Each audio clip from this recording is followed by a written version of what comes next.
Most abductees have made sketches to illustrate their experience. They often picture the strange beings they encounter, now known as greys. The most predominant one are the small gray aliens and taller gray aliens as well. The taller gray aliens seem to be more in charge in the abduction scenario. The smaller gray aliens seem to be more assistants or helpers. These are beings that are thin, have no hair, large heads, very large black eyes, no pupils in them, just sort of opaque. No nose to speak of, although there might be a little bump or a ridge there. Many abduction cases include a face-to-face encounter with greys. Among the most credible was the incident reported by 4 friends who took what was supposed to be an ordinary camping trip. To those who catalog such reports, this UFO encounter is known as the Allagash incident. In the summer of 1976, art students Charlie Foltz, Chuck Rack, and twins Jack and Jim Weiner traveled north from Boston into the wilderness of Maine. For nearly a week, the trip was everything they hoped it would be, a carefree escape from city life. On the 5th day, they camped near Smith Pond, an isolated, stump-filled swamp.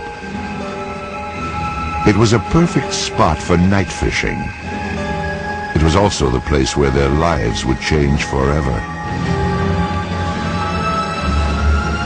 There was no moon that night. It was real dark, and we didn't want to get lost. So we said, well, the thing to do is make a big fire so we can see it, and then we know which way to paddle when we want to get back to camp later.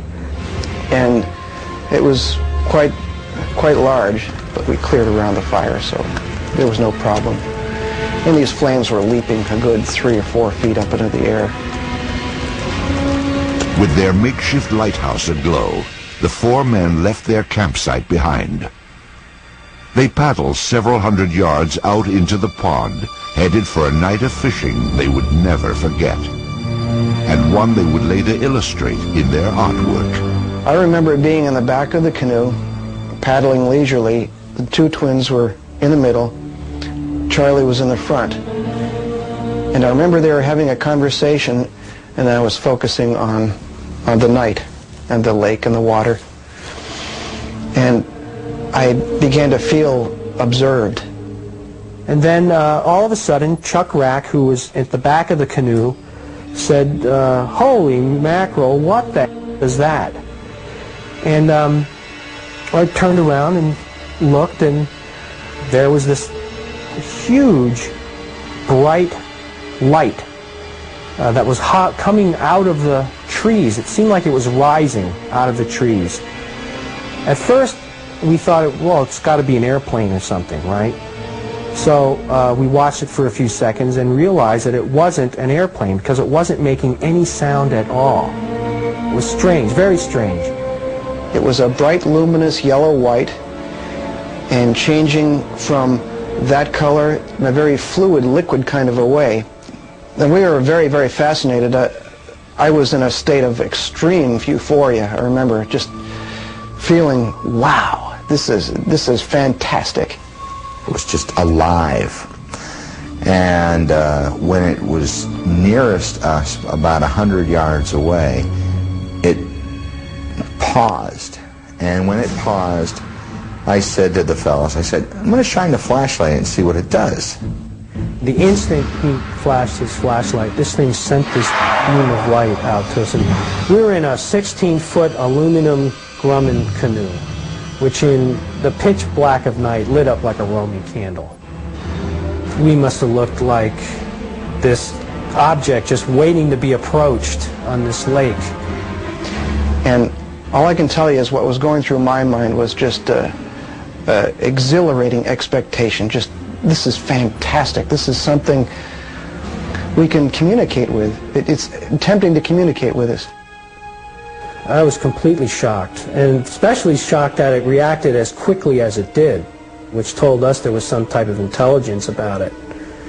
And as soon as this light came out, this thing started moving. And so we thought, well, you know, this is real. This is really happening. This is not a figment of our imagination. I mean, we've got to deal with this situation now, because within a few seconds this thing is going to be right on us.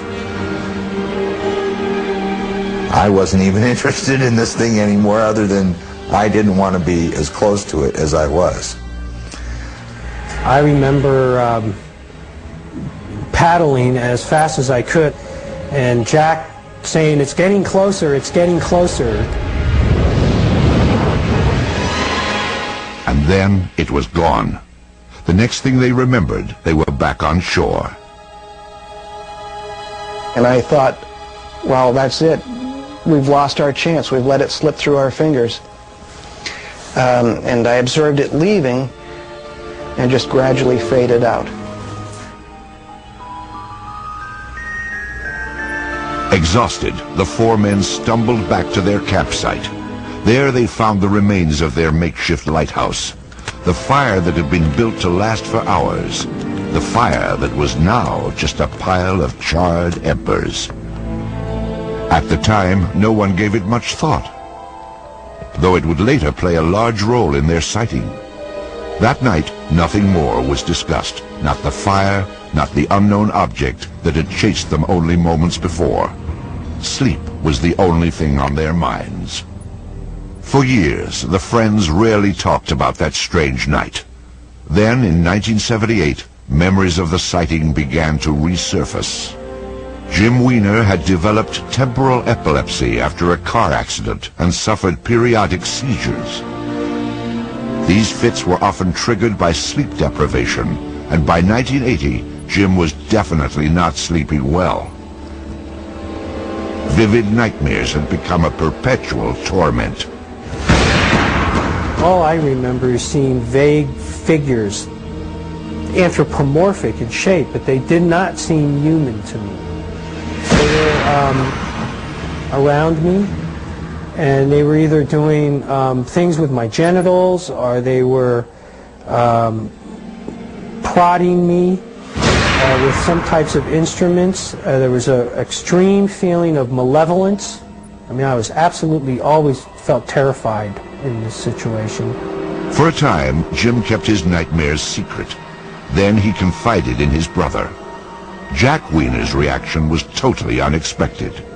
So he starts telling me this, my nightmare, on the phone, and I go, holy mackerel, I've been having the same nightmares. What is going on here? There was no apparent explanation, but Jim was getting worse, his doctors growing more concerned. Repeatedly, they asked Jim what was wrong, and he finally revealed the nightmares. A psychiatrist working on the case said it sounded like an abduction experience.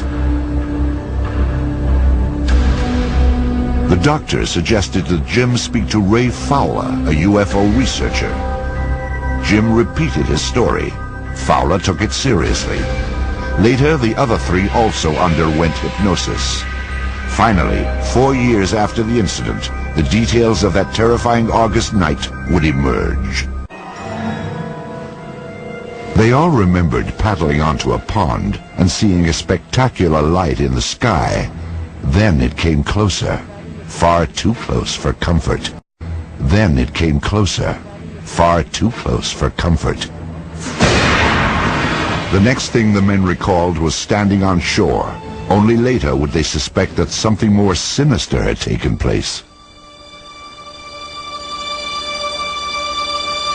Regression hypnosis revealed that the four friends had apparently endured a horrific episode known as an alien abduction. It began with the menacing approach of a UFO.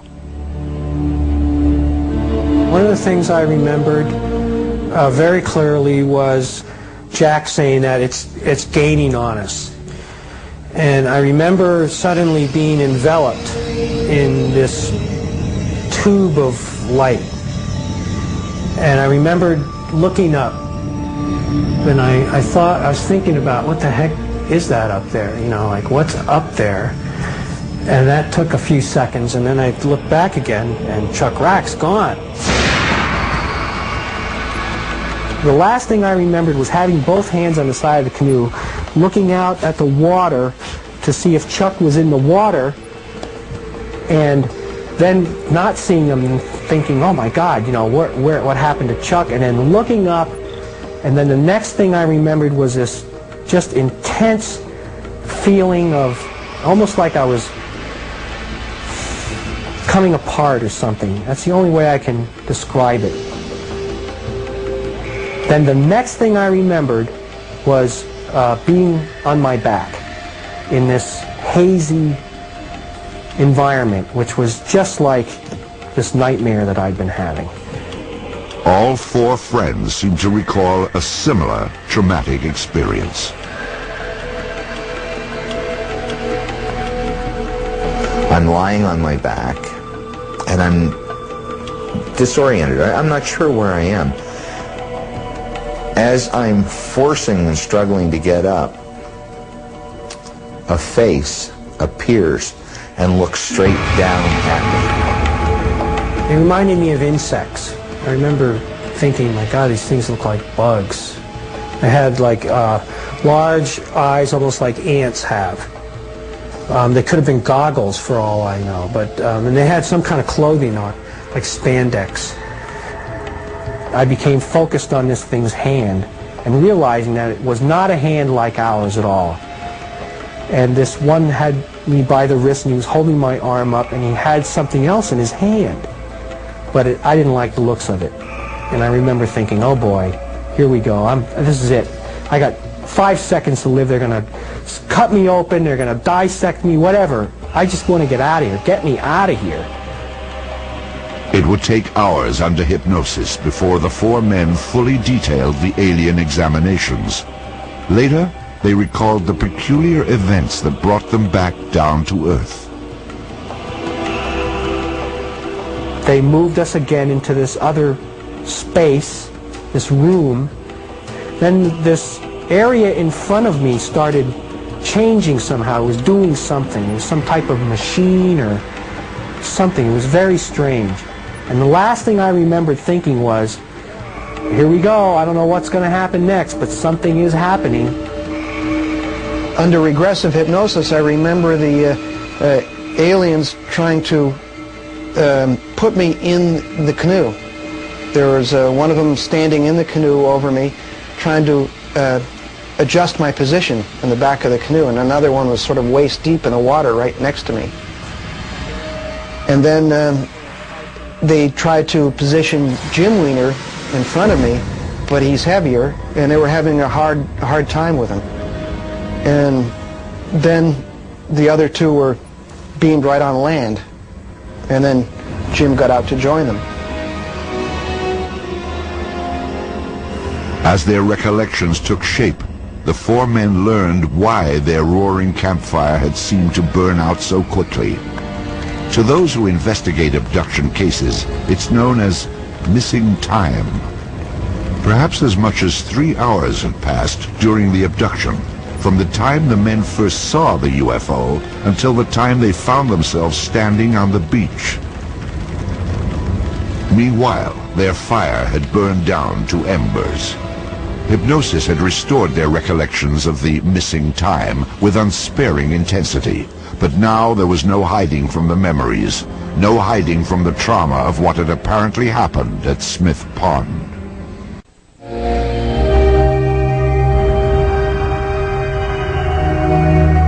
As sensational as the Allagash incident may seem, it is simply one of the thousands of abduction cases that have been reported.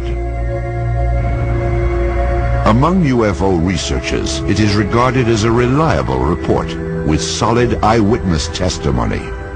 Indeed, for those who have examined the case closely, it confirms that at least some people have come face to face with alien creatures.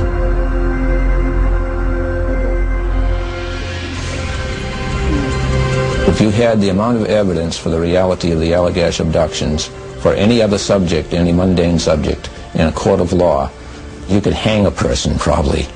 But because of the bizarre nature of the case, That's not going to happen. People aren't going to accept that evidence, although the evidence is there.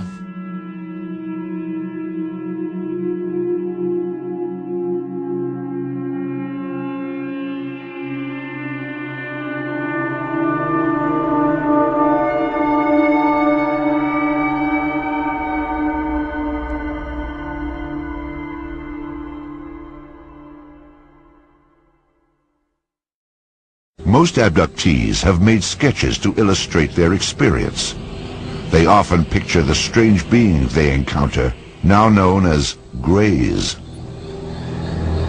The most predominant one are the small gray aliens and taller gray aliens as well. The taller gray aliens seem to be more in charge in the abduction scenario. The smaller gray aliens seem to be more assistants or helpers. These are beings that are thin, have no hair, large heads, very large black eyes, no pupils in them, just sort of opaque. No nose to speak of, although there might be a little bump or a ridge there. Many abduction cases include a face-to-face encounter with greys. Among the most credible was the incident reported by 4 friends who took what was supposed to be an ordinary camp. When we want to get back to camp later. And it was quite large, but we cleared around the fire, so there was no problem. And these flames were leaping a good 3 or 4 feet up into the air. With their makeshift lighthouse aglow, the 4 men left their campsite behind. They paddled several hundred yards out into the pond, headed for a night of fishing they would never forget, and one they would later illustrate a camping trip. To those who catalog such reports, this UFO encounter is known as the Allagash incident.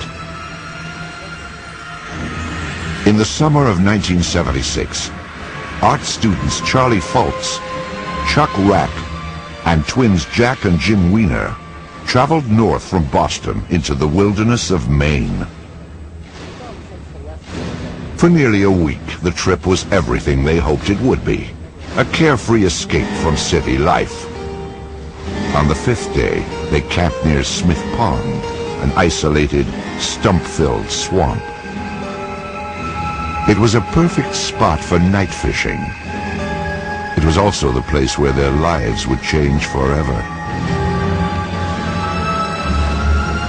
There was no moon that night. It was real dark, and we didn't want to get lost. So we said, well, the thing to do is make a big fire so we can see it, and then we know which way to paddle.